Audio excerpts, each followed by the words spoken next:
En un momento dado, yo que estaba haciendo historias dibujadas de forma hiperrealista y que se publicaban, pues, no sé, revistas Zona 84, El Víbora, Heavy Metal en Nueva York, Toon Metal, no sé qué. Cuando llegó la época en que las revistas dejaban de existir, yo me puse a hacer diseño gráfico porque, bueno, tuve esa oportunidad y que es un trabajo mucho mejor pagado y en aquellas épocas todavía mucho mejor, y me pasé haciendo diseño gráfico 10 años y lo único que hacía de cómic era la tira que os cuento, que es una época del año. Y algo que me había interesado en una de mis historias era la historia, cómo contar la historia Hubo un momento en que pensé que tenía que volver a hacer cómic, y cuando pasó que dije, bueno, o hago un cómic o ya no lo haré nunca más. Y pensé, lo que a mí me define como ser humano es que soy autor de cómic. Y si no hago nunca ninguno más. Y entonces pensé, pero ¿y qué voy a hacer? Y entonces me dio por pensar que podía contar la historia de Tina Modotti en cómic. Pero no sabía cómo hacerlo, porque como un álbum francés no lo podría hacer con mi estilo hiperrealista. Y además el estilo hiperrealista nadie se lo cree. Y entonces sucedió que habían editado un libro en Estados Unidos que se llamaba, sorprendentemente, Mouse, que era pequeñito, en blanco y negro, con muchas páginas. Y yo pensé, coño. Y encima eran ratoncitos y gatitos y eso que os decía. Y entonces pensé, diablos, como mi libro va a tener muchas páginas, yo pensaba 80, que me parecían, claro, para un autor de cómic que 47 ya era el 80 o 90, muchas. Y tiene que ser así, porque si no nadie lo va a editar, pues va a ser muy caro, entonces si es pequeñito será más barato, y entonces era más caro editar que ahora. Así que me puse a hacer eso, pero me di cuenta cuando me puse a hacerlo, dos cosas. Una, cuando yo analizaba la vida de Tina Modotti, la pregunta que siempre me hacía es, a ver, si esta mujer lo que la define es que era una fotógrafa, una artista, ¿cómo es que en los 10 últimos años de su vida no cogió una cámara en las manos? Y yo pensé, diablos, si consiguiera responder esa pregunta, sabría por qué coño yo no he cogido un lápiz para hacer un cómic en 10 años.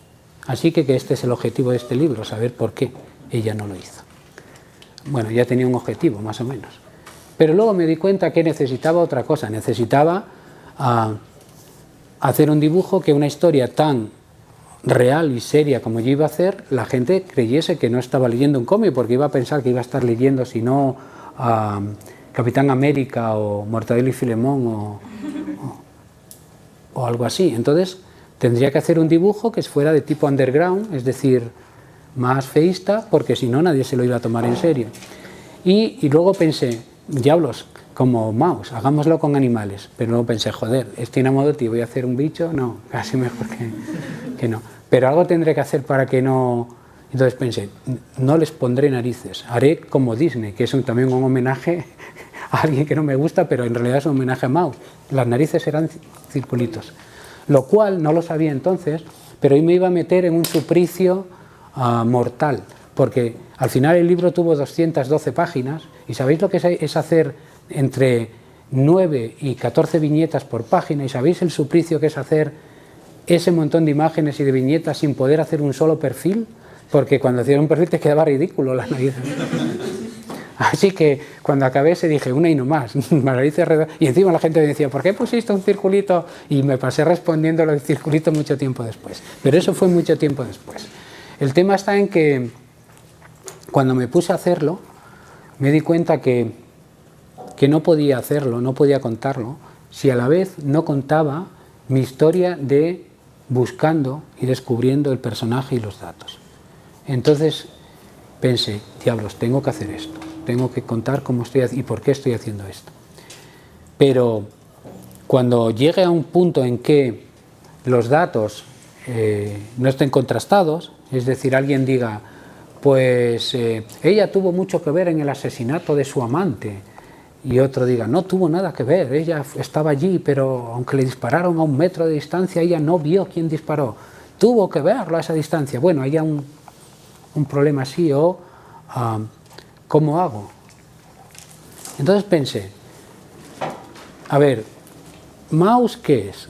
Y para mí es lo que os dije, es una discusión entre el padre y el hijo, sobre el bien y el mal. Entonces, y la vida. Entonces pensé, diablos, pues yo necesito también, para cuando lleguen estos puntos, tener a alguien con quien discutir el bien y el mal, y dónde está la razón y dónde no, o al menos contar las dos versiones, y que esto cuando lo leas pases páginas, y quieras seguir leyendo, y si me ponga, no va a pasar. Y yo quiero que ante todo sea una narración que, con toda la documentación, la mejor que haya, y la más realidad y la mayor investigación, sea muy fácil de leer, y mantenga el principio del placer en todo momento. Entonces se me ocurrió un día, porque pensé, y como siempre la realidad viene en tu ayuda, y recordé que cuando yo me leí 3 o 4 libros o no sé qué, pues con Paco Taibo me puse inmediatamente a discutir de Tina Modotti, y nuestras discusiones eran quién fue, quién no fue, estas cosas, y él encima empezó a ayudar en mi obsesión, porque recuerdo, y lo cuento en el libro también, cuando me mandó un paquete en que venía otra biografía nueva de Tina Modotti editada en Cuba, de una alemana que se llama Christian Barkhausen-Canale, y ayudaba encima a la obsesión. Y pensé, caray, ya está hecho, haré que esté también conmigo Taibo, y así cuando haya discusión discutiremos. Y diremos, era este, yo le llevaré la contraria, que es lo que hago en la vida real, continuamente. Y decidí hacer eso. Entonces, por un lado pensé, bueno, ¿y cómo voy a dibujar de feísta? Y entonces pensé, lo que me vino a la cabeza fueron los grabadores mexicanos de principios de siglo, que se pasaban haciendo rayas todo el tiempo. Y dije, voy a hacer rayas aquí, que voy a gastar en tinta, ni te cuento. Pero no voy a hacer negros, no va a haber negros en todo el libro, pero va a haber rayados continuos, tal. Y bueno, fui definiendo, y otro tema es cómo dibujar Tina Modotti, porque hay un número limitado de fotografías. Si tú te basas en las fotografías, estás jodido, pues te van a acabar enseguida.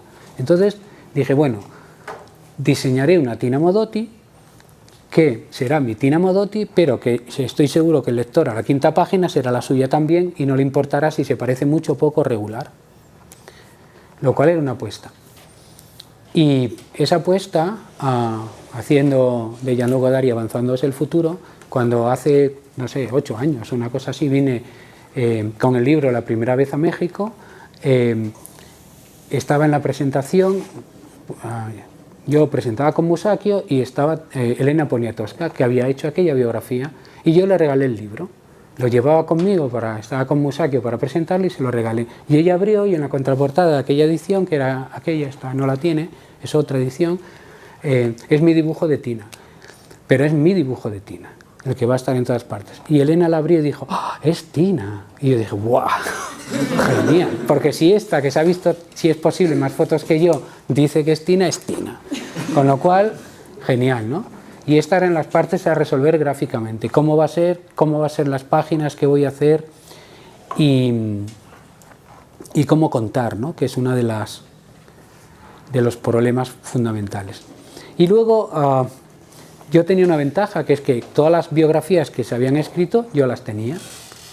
Pero había una cosa en la que, por ejemplo, no había muchos datos de ella, que era que bueno, ella esta chica tiene una vida agitada, ¿no? Porque nace en Friuli, en Italia, y cuando tenía 3 o 4 años con su familia tiene que emigrar a Austria, donde aprende alemán, y luego se volvió a Friuli, donde como todo era mucha pobreza y mucho desastre, y además eran socialistas, la familia. El padre emigró a Estados Unidos, que es lo que hacían todos en esa época, y a la zona de Los Ángeles, San Francisco, Los Ángeles. Y ella, que era la hermana mayor, le dice el padre que se venga también, la primera, y luego se vendrá toda la familia. Ella se viene a esa zona, y en esa zona, pues como todas en esa época, porque empieza a trabajar en una fábrica textil, porque Sabéis que en marzo se celebra el día 8, el Día de la Mujer Trabajadora. Bueno, se celebra el Día de la Mujer, antes era el Día de la Mujer Trabajadora. ¿Y sabéis por qué se hace el 8 de marzo? Pues es que resulta que un 8 de marzo, en una fábrica textil del área de San Francisco, eran todas trabajadoras y se pusieron en huelga. Y el empresario tuvo la brillante idea de encerrarlas, prender fuego y achicharrarlas. Y por eso ese es el día 8, el que las achicharró, el que se celebraba, se recordaba a la mujer trabajadora. Ahora ya, como lo de trabajadora en el mundo neoliberal da problemas, porque hay que ser como Hidalgo español, no haber trabajado en tu puta vida, pues se le quita lo de trabajadora, ¿no? Que es más guay. Pero ese es el origen. Bien, pues era una trabajadora de una de tantísimas fábricas de esas que había en ese lugar. Pero tenía una cosa, que es que ella era muy guapa, estaba muy buena, que diríamos en España. Entonces, la encargada lo que le dijo: tú aquí no, tú arriba en la tienda y te pones los vestidos para que los compren las señoras cuando te los vean a ti. Con lo cual se transformó en modelo. Y bueno, y se transformó, bueno, como en la zona italiana donde ella vivía había teatro de este italiano, pues empezó a hacer teatro. Estamos al lado de Hollywood. En el año 18, si estabas allí, eras actor o actriz, acababas haciendo películas en Hollywood. Y ella hizo 4 películas en el Hollywood del cine mudo. Y era primer personaje en 2, de las cuales solo quedan 1 y media. Una entera, que es de Tiger Coast, y la podéis ver, está por ahí. Y otra que está a la mitad, y 2 que se supone que están en algún almacén perdido de Los Ángeles, lleno de todas las películas de aquel estudio. Y bueno, a ella no le gusta mucho lo de ser actriz. Ella en ese momento se autoforma, se rodea de un montón de intelectuales que hay en esa zona y acaba haciéndose amante de un poeta artista de la zona y que él decidirá venirse a México. Entre el grupo que forman está también Edward Weston, que es el padre de la fotografía norteamericana, junto a Alfred Stieglitz. Hay 2, Stieglitz y Weston. Pues este Weston está por ahí y su compañero de ese momento de Tina se viene a México y trae fotografías de Weston y cosas y tal, y bueno, conoce un poco a lo que era el mundo del bullicio intelectual de México en aquel momento. Diego Rivera, todo el mundo, la era Vasconcelos, ¿no? El momento de los murales, de todo esto, pero le entra a este que se llama Rubén de la Obrera Recci, es impronunciable, o sea que no os preocupéis, y es un poeta de 5ª categoría, o 6ª, entonces tampoco tiene mucha importancia, pero sí tiene que se murió aquí en México, pues le entraron unas fiebres o se comió unas tortillas o algo. Claro, un canadiense, bueno, decía que era canadiense, era de Los Ángeles, la familia y esto, pero coge y se muere. Y entonces Tina viene para enterrarlo. Y cuando viene a enterrarlo, pues conoce a todo el grupo que él había, Diego Rivera, los estridentistas, bla, bla, bla, todo el mundo. Como es muy guapa y eso, pues le hacen mucho caso. Y ella le compran todas las fotos de Weston que trae. Y entonces ella, que conoce aquí a todo el mundo, queda muy fascinada por todo y se vuelve. Y entonces se hace amante de Edward Weston, el fotógrafo. Y entonces el problema de los fotógrafos en aquel momento de prácticamente inicios de la fotografía, los que querían ser artistas, no hacer retratos a gente solo y eso, era qué temas, qué fotografiar, ¿no? Y parece ser que en Los Ángeles no encontraban nada que fotografiar. Y ahí ya consigue trabajo para fotografiar los murales, porque los muralistas sabéis que tenían un problema, Diego Rivera y demás, que estaban haciendo unos murales que serían históricos, pero cobraban una miseria, o sea, el sueldo de un obrero, y nadie los veía. Por ejemplo, Rivera, que ya tenía su nombrecito en París y todo esto, Orozco, que se lo estaba intentando hacer, o Revueltas, no sé quién. El problema es que el mural no te lo puedes llevar. Y no vas a traer a México a que lo vea un posible comprador. Luego el problema es cómo hacer que la gente supiera aquello. Y deciden que es fotografiarlos, aunque entonces la fotografía es en blanco y negro. y le encargan a ella que fotografíe Rivera sus murales. Y ya que los fotografía, la toma también de modelo. Y entonces en Chapingo la podéis ver allí pintada. Y por ejemplo en la Secretaría de Educación está ese que es famoso, que está con Tina dando armas a los obreros, con Frida dando armas a los obreros. Bueno, la pinta en un montón de sitios, ¿no? O en la capilla de San Ildefonso está también pintada, pero ahí la pinta de una foto de Weston. Y Weston se aburre enseguida porque ni siquiera aprende el idioma, no le gusta la comida. A Weston es raro, no le gusta nada. Y entonces dice, pues yo me vuelvo. Y ella dice, pues entonces yo me quedo. Y ella va aprendiendo todo de Weston. Es una formalista haciendo fotos como él, pero ella hace algo que él no ha hecho nunca, ni haría, que es meter al ser humano en la fotografía. Cuando él dibuja a una mujer desnuda, dibuja fotografía formas. Lo que ve son formas, luces, no sé qué, formas, como cuando fotografía una nube, o un tronco, o un desierto, lo mismo, va a la forma, pero ella introduce a las personas, al ser humano. Entonces, por eso esas fotos de la que está tirada en el suelo, las mujeres de Tehuantepec, todo esto. Y se ganará la vida haciendo fotos, haciendo retratos. Por eso, un par de veces que ha venido siempre alguien a decirme, que ha leído el libro, yo tengo una foto de Tina Modotti, y me saca una foto que es su tatarabuelo, su abuelo, no sé qué, y que sí, tiene el sello por detrás de Tina Modotti, pero es un retrato, o sea, ella se gana la vida haciendo retratos de estudio. Entonces no todo el mundo tenía cámara ni para hacerse un selfie, o sea que... y entonces fotografía a mucha gente, a Dolores del Río, por ejemplo, tiene una foto de cuando quería mandar el book a Los Ángeles y tal. Y ella va conociendo ahí gente, y cuando se marcha Weston, se hace novia de Javier Guerrero, el muralista, que ha hecho muy poca cosa y que debía estar, no sé, un poco raro, porque... bueno, Javier Guerrero es importante, pero no solo porque hizo los murales. Hay una cosa muy importante que aportó a Javier Guerrero a los muralistas. Cuando le dieron el primer mural, llegó Diego Rivera, cogió para allá, pintó esa tarde, se fue, y al día siguiente cuando llegó, ¡pua!, la pintura se había caído. ¿Qué mierda de pared? Bueno, volvamos. Se va, al día siguiente llega, ¡pua!, en el suelo. Y él, pues no entiendo, porque aquí tengo el Giotto, estoy siguiendo todo lo que dice. Y entonces Javier Guerrero, que no hablaba casi nada, nunca se dirigía a nadie y tal, se le acercó y dijo, maestro, es que, a ver, aquí no se pinta así.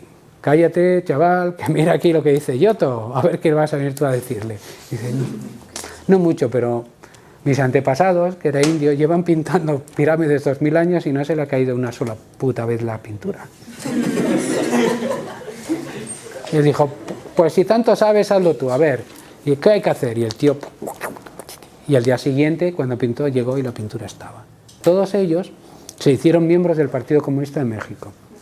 En esa época el Partido Comunista de México era una risa, porque cuando se funda, lo deben fundar como algo así como un hindú, dos austriacos, un alemán, un neozelandés, un cubano que pasaba por allí, un español que estaría perdido y un norteamericano que era el secretario general y era agente del FBI.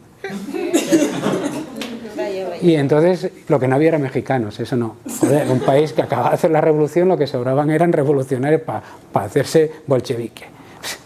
Unos rusos para allá arriba y no sé qué. Pero estos que son más guays se hacen todos del Partido Comunista Mexicano, con lo cual es un partido glamuroso, es sorprendente, que debía ser el único partido comunista del mundo que era glamuroso. Estaban todos allí los que hoy en día hubieran aparecido en las revistas de cotilleo y de... ¿Hay aquí revistas de esas, Marina, Rosa y eso? Como Lola y todas esas, sí, ¿no? Pues esos sí, eran estos. Entonces, y la Frida Kahlo y el otro y no sé qué. Y ahí en medio está ella, hacen una revista, se llama El Machete, un periódico mural, y ella hace fotos, por ejemplo, esa foto de... Y se va formando, además de... Y bueno, ella es sexualmente muy liberada, porque tiene una ventaja, que es que no puede tener hijos. Con lo cual, un problema entonces, que era la contracepción, ella no lo tiene. lo cual para ella era un drama no poder tener hijos. Ninguna mujer de su generación, de su familia, podía tener una enfermedad congénita, de hecho no hay ningún heredero directo. Entonces, estamos en que, por ejemplo, esa foto que visteis, que es muy famosa, del sombrero mexicano, la hoz y el martillo, de ella, ella compró su primera cámara porque alguien le había traído desde Europa un ejemplar de Ulises, la novela de James Joyce, que estaba prohibida en Estados Unidos. ¿Por qué estaba prohibida James Joyce? Porque, al contrario de lo que os han dicho, que es una novela muy aburrida, vanguardista, no sé qué, es una novela porno. Entonces, claro, la prohibieron por porno. ¿No habéis oído de una novela vanguardista, difícil de leer, complicada, que la hayan prohibido? No, la prohibieron por pornografía. Entonces, estaba prohibida en Estados Unidos y ella, una de las vueltas a Los Ángeles, cambió a su Ulises por una cámara fotográfica y así consiguió su primera cámara. Y en el Ulises, los que lo hayan leído sabéis que empieza en una torre, que llaman ellos, en que los tres protagonistas, bueno, hay uno de los protagonistas, Stefan Dédalus, y dos amigos, y uno es muy católico, como es lógico en Irlanda, es, vamos, fe de carbonero polaco. Entonces le hacen bromas los otros dos, y uno de ellos, al empezar, coge el cuenco de afeitarse, de echar el agua, y le pone haciendo una cruz, la brocha y la navaja, para asustarlo, ¿no? Porque es como un vampiro, ¿no? La cruz que es... Y de ahí sacó la idea de hacer la hoz y el martillo en el sombrero. Pero eran muy importantes los escritores para los fotógrafos porque veían los escritores que describían imágenes.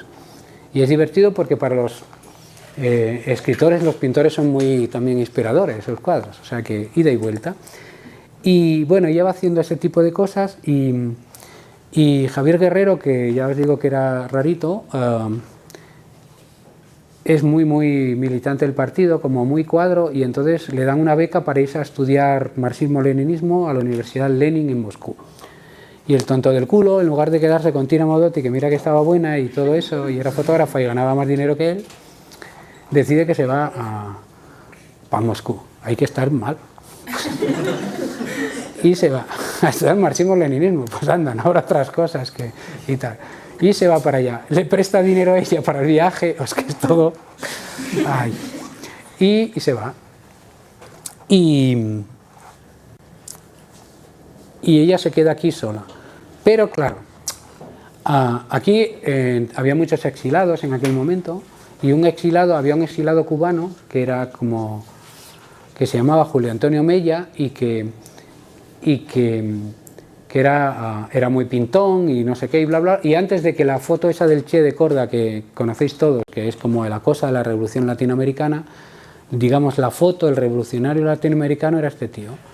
Y nada, ella se quedó con su cubano y ahí estuvieron 6 meses, dale que te pego y venga a hacer cosas, y él pensar en llenar de aquello de armas y irse para allá y todo esto. Pero él dentro del Partido Comunista era una voz disidente, porque él quería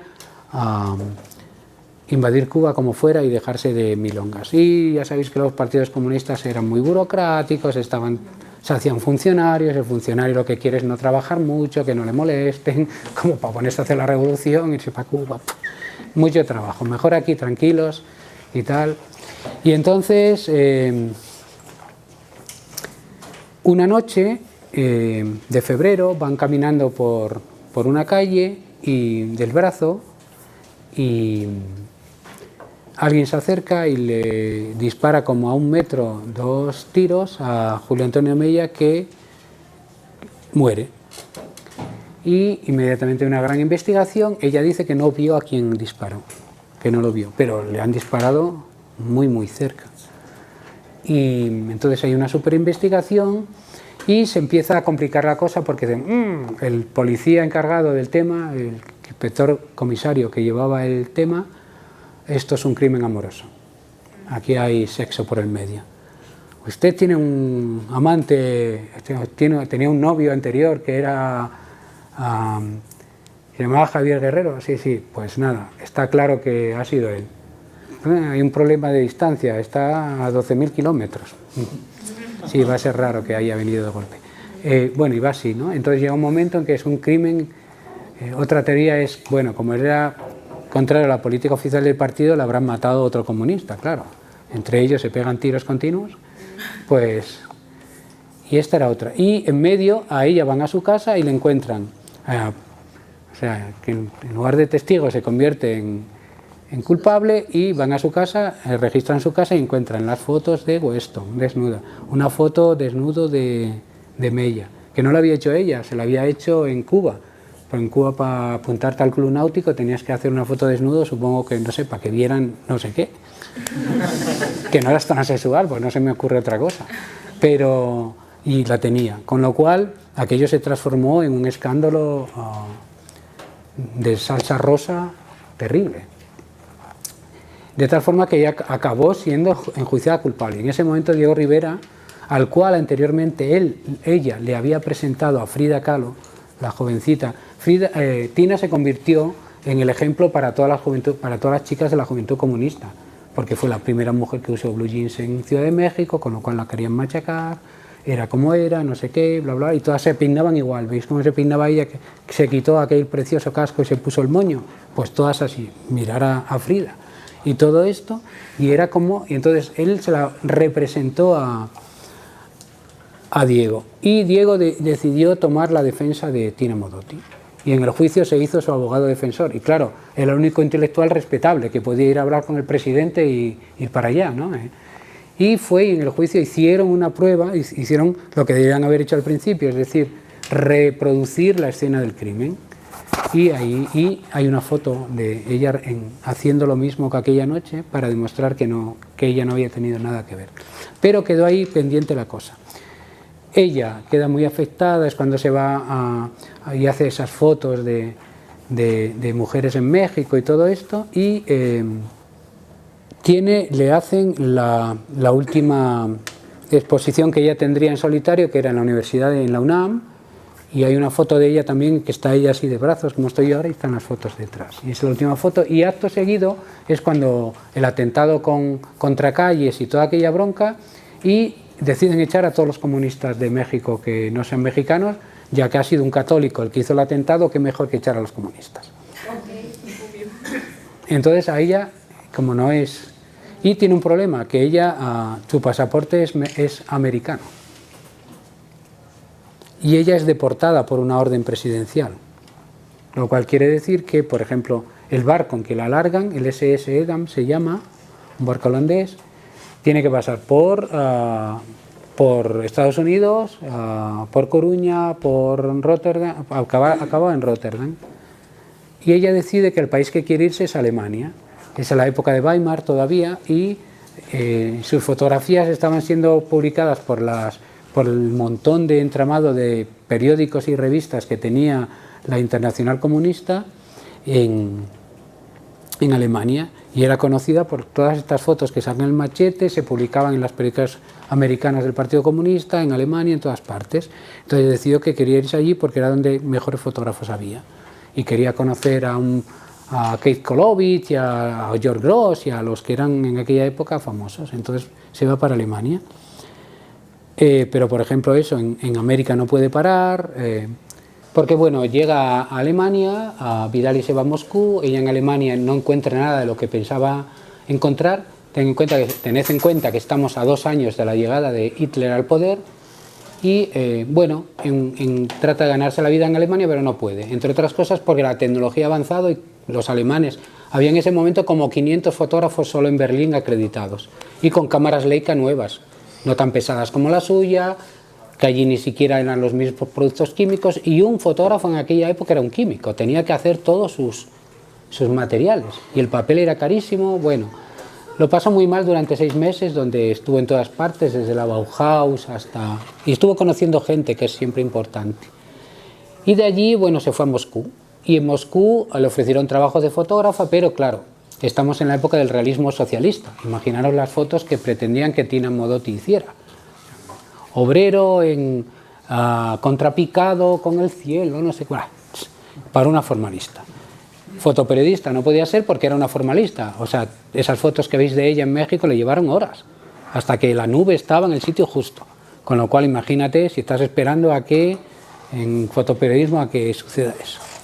Entonces, decide que trabajará para el partido haciendo traducciones de libros y bueno, ahí está un tiempo y se pone a vivir con Vittorio Vidali.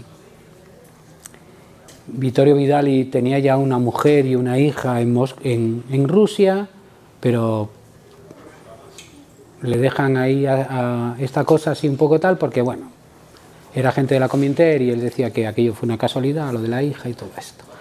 Y ella empieza empieza a hacer, ya que sabía alemán desde pequeña y que hablaba inglés, había vivido en Estados Unidos, y mexicano, o sea, español, además de italiano, y también sabía francés, o sea, y estaba estudiando ruso, que decía que era el idioma más difícil del mundo.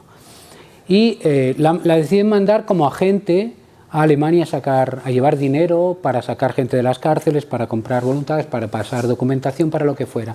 Y se pasa una temporada haciendo eso en Alemania, y luego la mandan a París con Vidali para hacerse cargo de una organización, una ONG equivalente a la Cruz Roja, pero de la Comintern, que se llamaba Socorro Rojo Internacional, que en teoría estaba para ayudar a los niños sin padres, en las huelgas obreras ayudar económicamente, un poco todo esto, pero que hacían todo eso, pero con mucha tendencia a ayudar mucho más a los comunistas que a los otros. Bueno, el caso es que ella se acaba quedando en París como responsable, porque a Vidali lo detienen en París, y ella acaba siendo responsable y conoce allí a todo el mundo. Fundamentalmente conoce intelectuales. Y en París pues conoce James Joyce, Hemingway, Gerda Taro, a Robert Capa, a todos los franceses, bueno, porque lo que hacen es firmar, la tienen buscando a esta gente para que firme manifiestos a favor de, en contra de, no sé cuánto, y Walter Benjamin, por ejemplo, y cuando está allí, estalla en el año 34 la revolución en Asturias, que es la única revolución armada que ha triunfado durante 15 días, un mes, menos 15 días, en Occidente después de la Revolución Rusa. No hubo más. Y entonces va a ir para allá, pero la detienen en la frontera, con lo cual no puede pasar y no va. Vuelve a Moscú y está haciendo trabajo en Moscú cuando estalla la Guerra Civil Española, y meses antes de estallar la mandan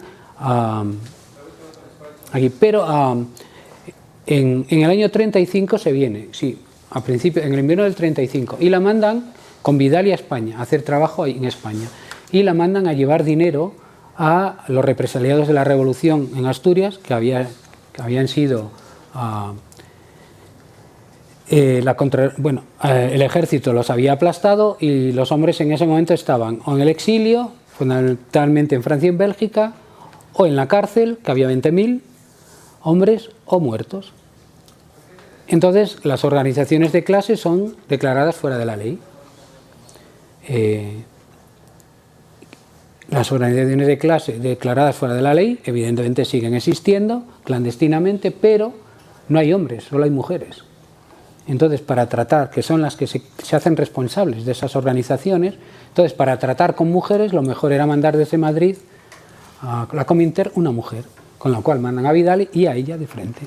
Ella en España no se llama Tina Modotti, se llama María, María Ruiz, y va a llevar dinero, a ponerse en contacto con las mujeres que son responsables de las organizaciones, y va a llevar dinero para comprar carceleros para sacar a gente de las cárceles que estaba en peligro de que los fusilasen, para ayudar a los huérfanos, que había un montón, y para mantener las organizaciones.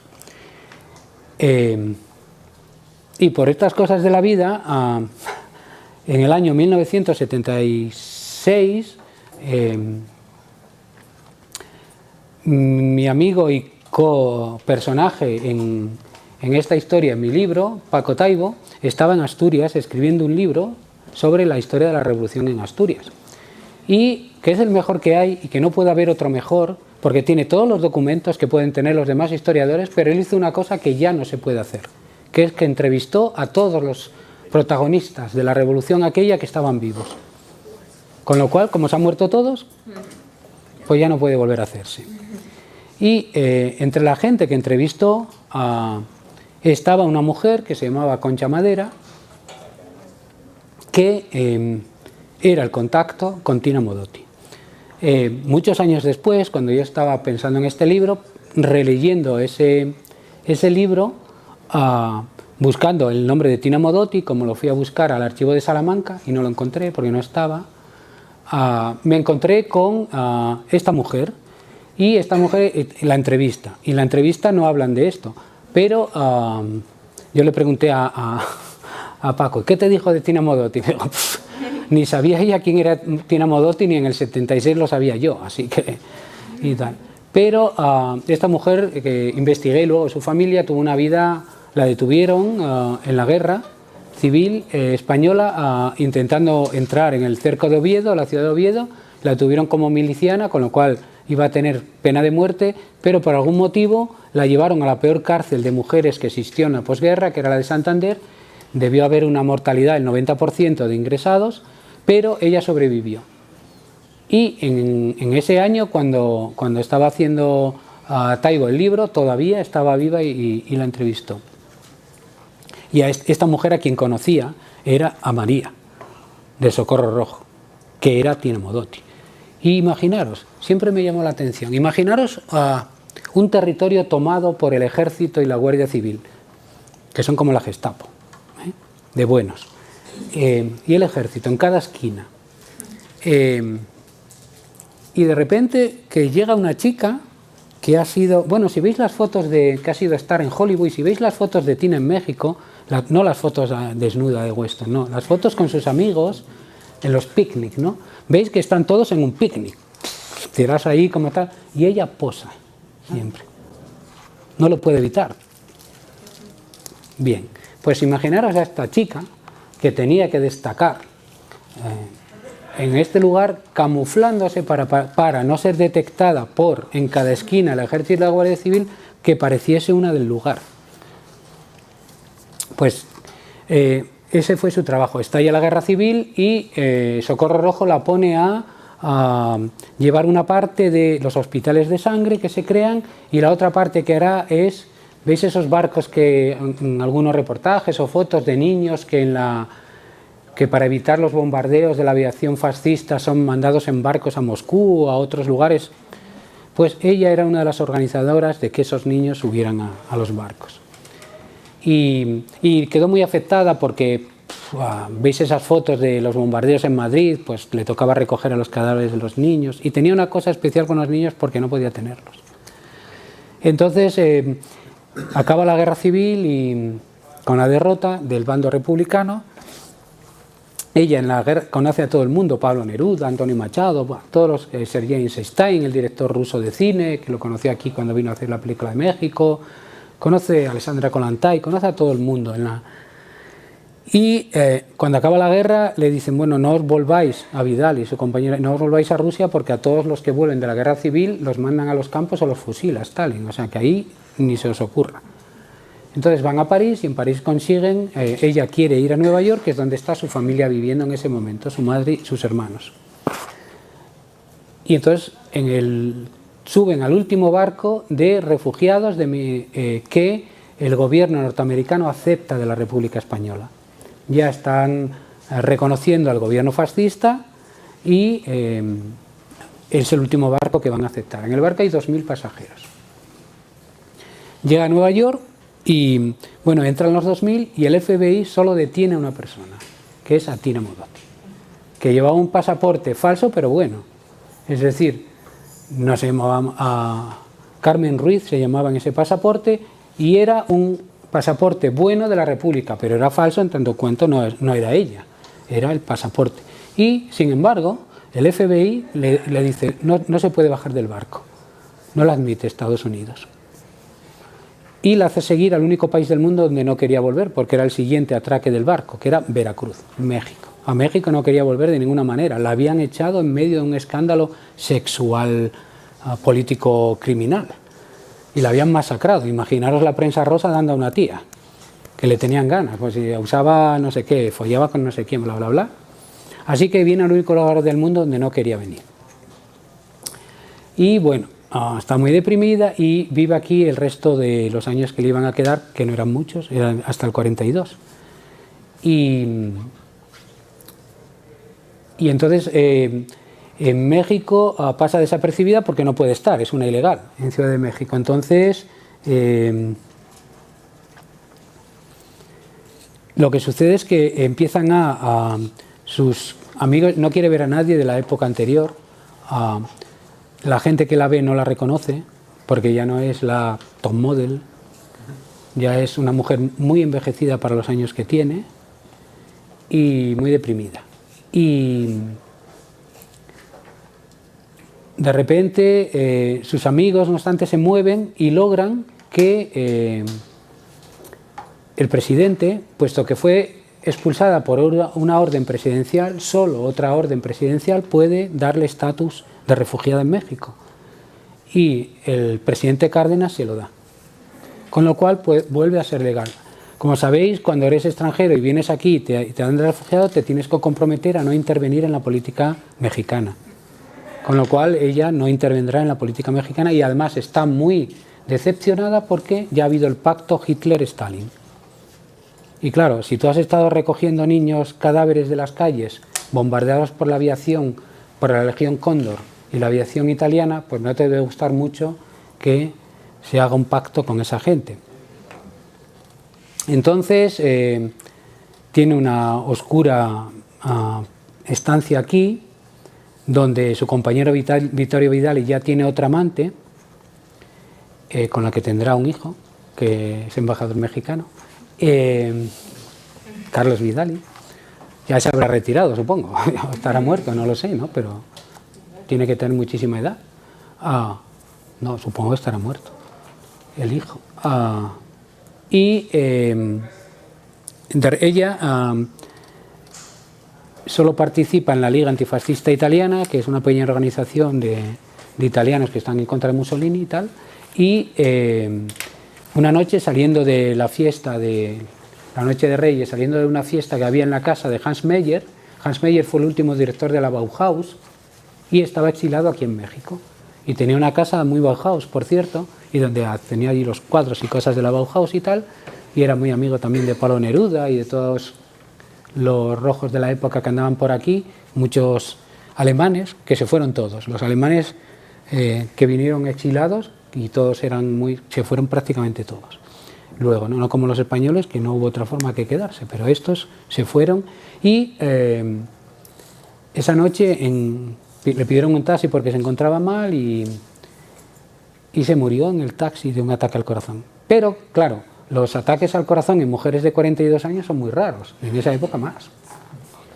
Y resultaba que muchos excomunistas y comunistas contrarios a la Unión Soviética tenían la mala costumbre de morirse de un ataque al corazón en un taxi mexicano. Y resulta que el sindicato de los taxistas era un sindicato controlado por el Partido Comunista. Y resulta que una de las mayores especialidades de Yagoda, en aquel momento jefe de la GPU, del KGB, era hacer venenos de los que te dan un pamplum y no hay restos. Con lo cual, inmediatamente, ¡buah!, se desató la polémica a través de ajuste entre comunistas. Bueno, yo vi la autopsia, yo vi el documento de la autopsia. Se murió de un ataque al corazón. No es normal que se mueran a esa edad, pero tuvo todos los boletos los compró para hacerlo. Fumó como una carretera sin parar desde que tenía, yo creo que desde que llegó a Estados Unidos. Comió todo lo que no debía comer. Y fue un agente secreto. Y si la pillaban en Alemania, la torturaban y la mataban, no había otra. Y en España sufrió la guerra, que fue brutal. Y aquí sufrió todas las decepciones posibles. ¿Seguía en depresión en esos últimos años? Sí, bastante. Sí, aquí no lo pasó bien tampoco. Y además, yo os decía, y entonces se murió, bien. Y el mundo la olvidó durante 25 años. Bien.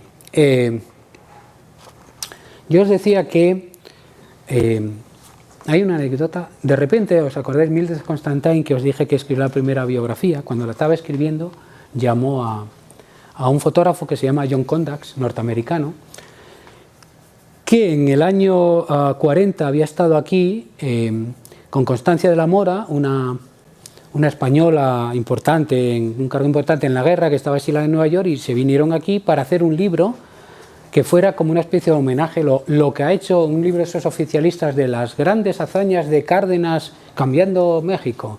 Iban a ir por los sitios y hacían fotos y que escribían, pues antes había, los niños se morían de hambre y ahora ya no, y cosas así, ¿no? Y John Condas fue el fotógrafo que hizo ese libro, que se llamaba Nosotros, y que nunca se publicó. Hay fotos del libro, pero nunca se llegó a editar. Y entonces esta Mildred Constantine, en el año 60 o por ahí, 60 y algo, llamó en Nueva York, cuando era directora del MoMA de fotografía, llamó a Condas y le dijo, oye, te llamo para preguntarte por Tina Modotti.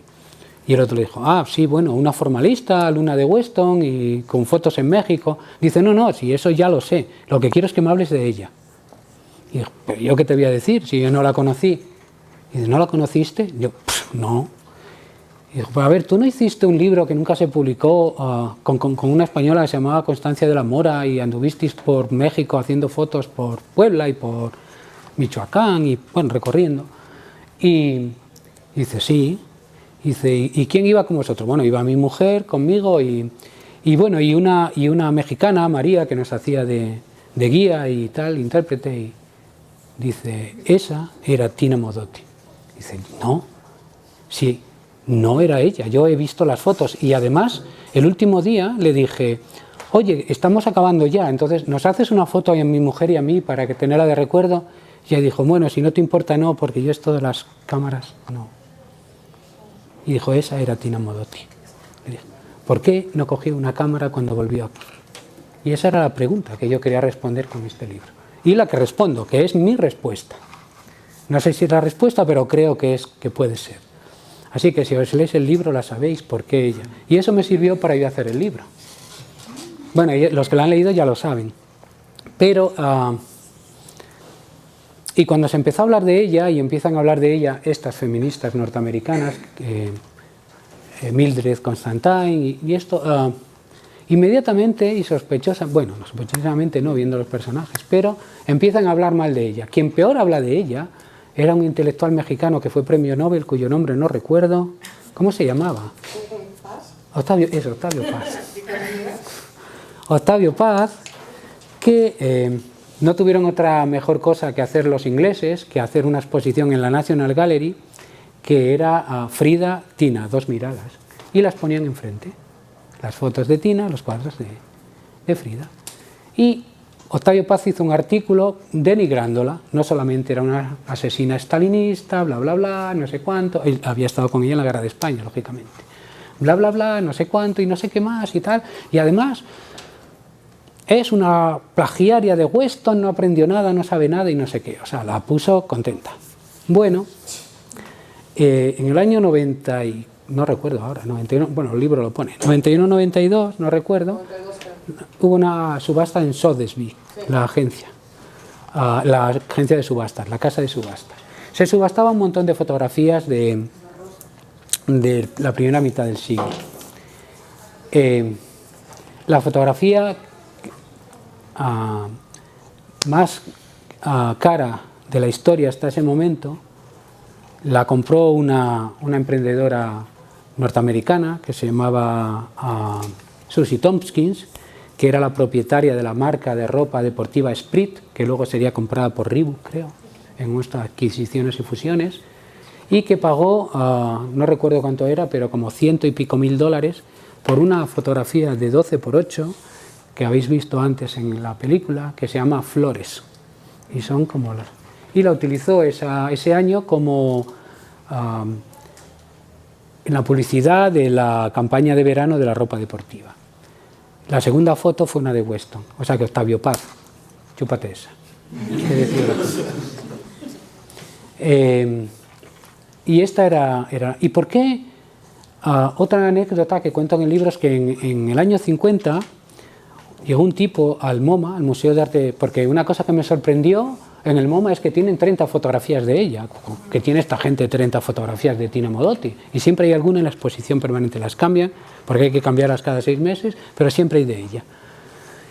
Y yo me pregunté, ¿por qué coño tiene esta gente tantas fotos? Pues tiene tantas fotos porque un día, en 1950, un tipo llegó al MoMA y preguntó por el director, que se llamaba René Darnoncourt, que era un tipo que había estado aquí viviendo en México en los años 20 y había conocido a Tina, a Weston, a Rivera, a todos, y era un medio agente de la CIA, en esta época era agente seguro de la CIA, y bueno, era decorador y experto en arte y escribía libros para niños y tal. Bueno, había decorado la casa del embajador mexicano y muchas cosas, y era amigo de Tina y de Weston y de todos estos, y en ese momento él era el director del MoMA. Es el tipo que vende a Europa a los expresionistas neoyorquinos. Entonces, este hombre que llega, este desconocido, llega ahí al mostrador del MoMA y dice, quiero ver al director. Se lo presentan, entra y le dice, mire, en un sobre de estos de papel de estraza, le dice, mire, le doy esto al museo. La única condición que pido es que yo quede en el anonimato para siempre. Darnoncourt lo abre, lo escoge y dice, pues son fotos de Tina Modotti. Porque él lo sabe, la conoce todo. Y entonces le dice, sí, se las doy al museo, pero no debe saberse quién soy yo. Y René Darnoncourt dice, perfecto. Y se quedan las fotografías, que ahí podemos ver, y el tipo se va. Bueno, y resulta que unos cuantos años después, una foto de ella es la más cara de la historia. ¿Qué ha pasado? ¿Por qué aquel tipo dio las fotos y pidió ser anónimo? Pues porque ese año está en plena euforia la caza de brujas en Norteamérica. E imaginar si al tipo lo pillan con las fotos de una mujer comunista y de un país extranjero. Bien, esas tres cosas, comunista cuando ya se ha caído el telón la cortina de hierro, dicen ustedes, el muro de Berlín, cuando ya se ha caído, está muy bien. De un país exótico, wow. Y mujer. Esas tres cosas la hacían más valiosa. Las tres cosas que a aquel tipo le impedían que le pillasen o supiesen que él tenía aquellas fotos. Y así va el mundo, muchachos. Entonces todo esto, y muchachas, todo esto es lo que yo trataba de contar en este libro. Y claro, los cómics no cuentan estas cosas. Pero esta era la historia y el reto, ¿no? En esa época. Me pasó como a Spiegelman. Yo pensaba que esto duraría 100 páginas, como mucho. Pero desde el momento en que empecé sabía que 100 páginas sería imposible contarlo. Entonces sucedió que dije, bueno, como no acababa, hagámoslo en 2 volúmenes, como hizo con Maus Spiegelman, que salieron en 2 volúmenes primero. Uno primero, otro después, luego se juntan. Y yo hice lo mismo. Y en el año 2003... se presentó el primer libro en Barcelona y entonces no había una cosa, había que se llamara novela gráfica como movimiento. De hecho, la editorial que me lo publicó y en 2005 la segunda parte. Y como se agotó, pues publicaron el libro, la edición anterior a esa, que ya era el monovolumen que decía yo, ya era todo junto y con páginas extra y todo eso. Pero lo divertido es que cuando se lo llevé al editor, me dijo, a Jesús Moreno, el Sinsentido, que en aquel momento estaban editando libros de super vanguardia, pero libros muy grandes, llenos de colores, Matotti, Lustal, gente así de super nivel y como muy lujosos. Yo le dije, mira, yo quiero publicar esto, como nomás, y dijo, vale, te lo voy a publicar porque eres tú, pero vamos a vender 200, ¿eh? Y yo le dije, ¿tantos?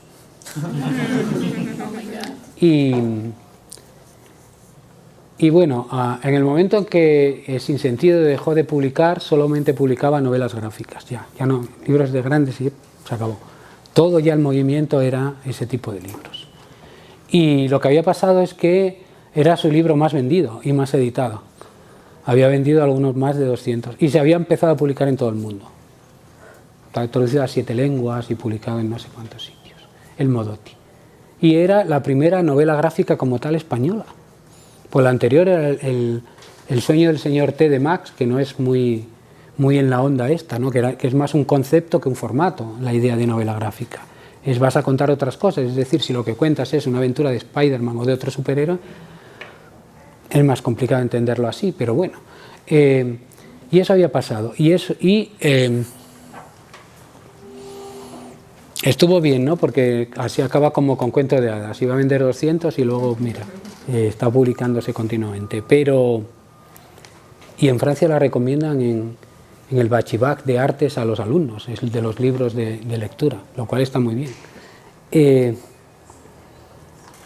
Y la idea de esto es que pensad que podéis hacer lo que os dé la gana, porque en el peor de los casos vais a vender 200 ejemplares, con lo cual va a haber 200. Y 200, pensadlo, os pueden parecer que es un fracaso si habéis vendido 200, pero mirad, el libro que yo más leí y más llevé conmigo y iba a todas partes cuando yo era un adolescente, era un libro que había escrito un tal Federico y me acompañaba a todos los lados.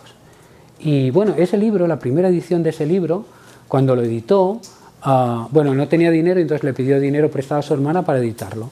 Y con el dinero que le prestaron podía editar 40 ejemplares. Así que editó 40 ejemplares. Y dijo, con 40 ejemplares no me da para nada, entonces mejor que venderlo porque tal, se lo regalo a los amigos. Entonces dijo, bueno, cogió y se puso a dedicar libros a los amigos y vio que cuando había dedicado 7 ya no le quedaban más amigos. Con lo cual, ahí se acabó. Y pensad, bueno, ese libro se llamaba Así habló Zaratustra y era de Federico Nietzsche. Podéis ir a cualquier tangui, a cualquier librería del mundo, a todas partes y os encontráis el puto Así habló Zaratustra. Primera edición, 40 ejemplares editados, 7 vendidos. Pero está en todo el mundo.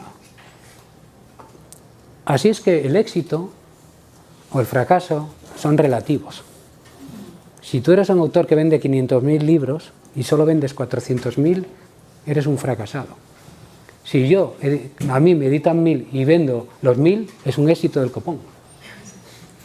Así que todo es un término relativo. Lo fundamental es que yo hice el libro que quería hacer y de la forma que lo quería hacer. Y lo primero que me decían mis amigos del cómic es, tío, ¿se te olvidó dibujar? ¿Qué pasa? ¿Qué has hecho aquí estos garabatos? Y tal. Y ahora todos dicen, qué moderno resulta. Sí, pero tiene 12 años y tal. Pero es la parte importante. No se hace lo que quieren que hagas, se hace lo que tú quieras hacer. Y bueno, evidentemente, para poder hacer el libro tuve que hacer otros trabajos. Estaba haciendo diseño, estaba haciendo de todo. Tiras lo que haga falta. Pero haces el libro que te da la gana. Y de la forma en que tú quieres hacerlo. Y esa es la base fundamental. Luego, si sale bien, sale bien. Bueno, y durante los siguientes 10 años, de que salió el Modotti, se supone que yo no hice nada. Bueno, hice 2 diarios de festival, que era como yo llamaba mis diarios, que tuvieron bastante éxito, porque como cuento mi vida y cuando vengo a estos sitios y eso, pues la gente es...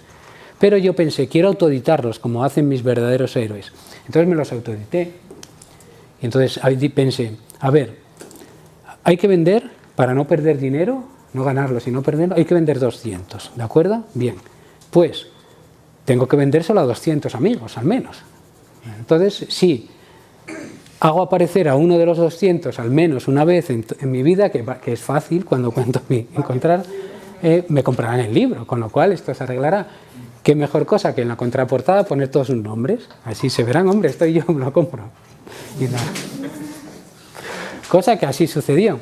Lo que me encontré fue que cuando salió el primero, todos me dijeron, yo no dije eso, ¿qué pones?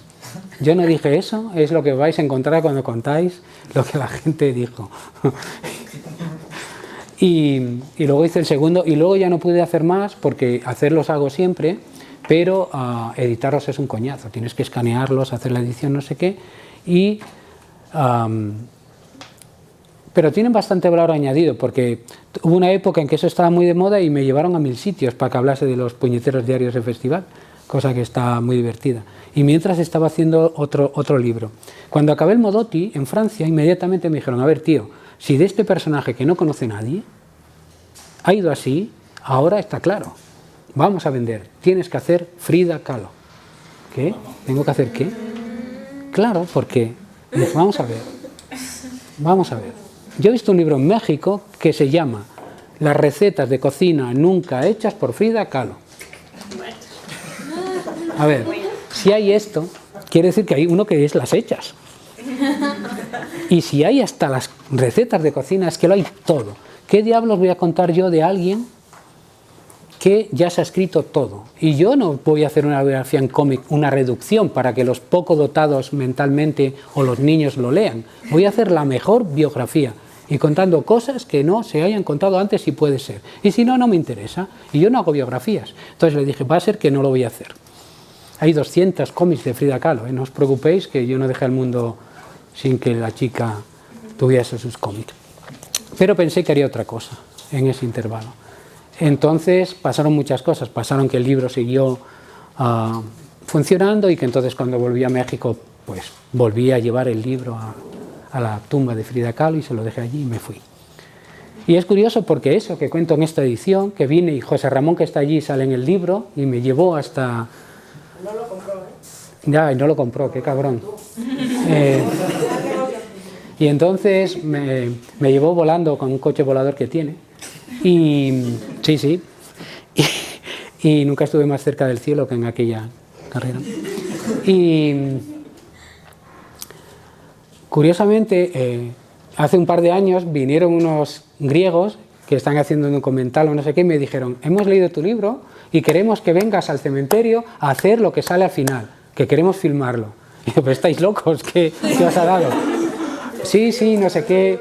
Y entonces me llevaron y tuve que hacer lo mismo y grabar es un coñazo, no es como esto que salga lo que salga. Toda la mañana poniendo el libro. Y vístete igual. No tengo la camiseta que traía hace...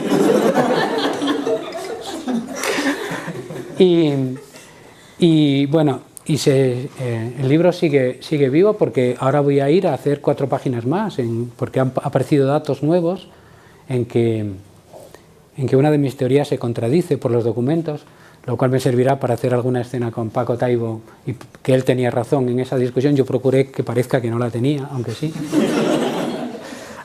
Pero el libro estaba vivo. Y durante ese tiempo pues siguió mi vida normal y pensé, tengo que hacer otro libro, claro, pero pensé que haría un libro maravilloso que espero poder hacer en mi vida, aunque no lo sé si viviré tanto, porque el próximo no es ese y el siguiente tampoco, que era una historia de unos japoneses en Brasil durante la Segunda Guerra Mundial maravillosa. Porque los japoneses fueron muy importantes en Brasil durante la Segunda Guerra Mundial. Y entonces, cuando estaba ya pensando haciendo ese libro y teniéndolo... Yo escribo los guiones en mi cabeza y luego los dibujo en un papel, en una libreta de esas, ¿no? De aros, de muelle, porque cuando no te gusta lo arrancas y a tomar por saco. Nunca recuerdas lo que no quedó bien, ¿no? Y los hago así, ¿no? Entonces, cuando ya en mi cabeza tenía toda la estructura, sabía cómo es la primera página, no sé qué, todas, tengo esa capacidad de ver todas las páginas y luego vaya mierda que hago. Digo, con lo que yo tenía en la cabeza, qué desastre, ¿no? Pero entonces me pasó otra cosa. Y lo que me pasó fue que vamos a ver otro vídeo que cuenta, que es la visión del mismo tipo que hizo esa visión del Modotti hecha sobre pinturas de guerra.